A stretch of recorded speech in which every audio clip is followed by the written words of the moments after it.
कहते हैं कि इश्क खुदा है, इश्क जन्नत है, इश्क जमाने की सबसे बड़ी नेमत है। शायद यही सोचकर उन दोनों ने मोहब्बत की थी, लेकिन इस मोहब्बत को अंजाम नसीब नहीं था और फिर वो हुआ जो सदियों से आशिकों के साथ होता आया है। चलिए कोशिश करते हैं मिर्जा और साहिबा की कहानी सुनाने की।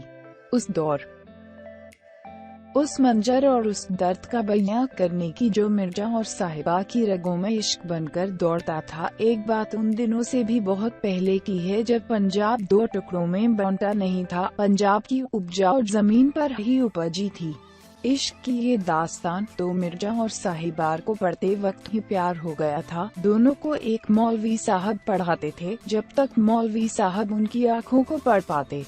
देर हो चुकी थी। दोनों एक दूसरे की मोहब्बत में इस कदर गिरफ्तार थे कि ना दिन का होश था और ना रात का। सोते जागते इबादत करते सिर्फ एक दूसरे का ही ख्याल उनके ज़हन में रहता था। चार कहते हैं कि इश्क और मुश्क छुपाए नहीं छुपते। मौलवी को उनकी ये नजदीकियां रास नहीं आईं और फिर खबर जमाने को भी होने लगी। 5 साहिबा की बदनामी ना हो इस डर से मिर्जा ने गांव छोड़ दिया और अपने गांव चला गया। 6 इसी बीच उसके माता पिता ने उसकी शादी तय कर दी। साहिबा ने मिर्जा को संदेश भेजा कि वो उसे ले जाए। 7 मिर्जा साहिबा को लेने पहुंचा और घोड़े पर उसे ले भागा। कहते हैं कि मिर्जा जितना बढ़िया घुड़सवार था उससे ज्यादा बढ़िया तीरंदाज था। 8 मिर्जा जब साहिबा को लेकर निकला तो बारात और साहिबा के घर वाले उसे देखते रह गए।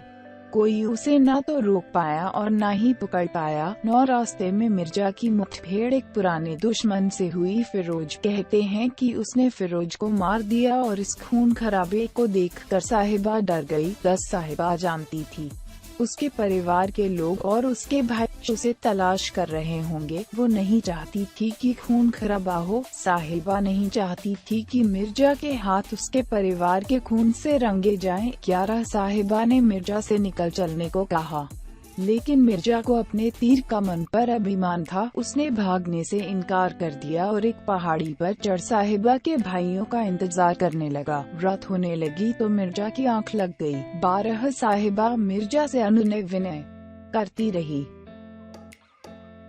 चलने को कहती रही, लेकिन वो नहीं माना। उसके पास 300 तीर थे और उसका निशाना अचूक था। 13 उसे भरोसा था कि कोई उसका कुछ नहीं बिगाड़ सकता, लेकिन होनी को तो कुछ और ही मंजूर था। 14 साहिबा अपने परिवार को भी मरता नहीं देख सकती थी और मिर्जा को भी। मिर्जा की आंख लगने के बाद उसने 300 तीरों को तोड़कर फेंक दिया और कमान को पेड़ की ऊंचाई पर टांग दिया। थोड़ी ही देर में उसके भाई इस मैदान में पहुंच गए। 15 मिर्जा उठा तो उसने अपने हथियार नहीं पाए, लेकिन उसे साहिबा पर गुस्सा नहीं आया। मिर्जा साहिबा की आंखों से दिल की बात समझ गया। 16 साहिबा के भाइयों ने मिर्जा को मौत के घाट उतार दिया, लेकिन साहिबा उसका क्या हुआ?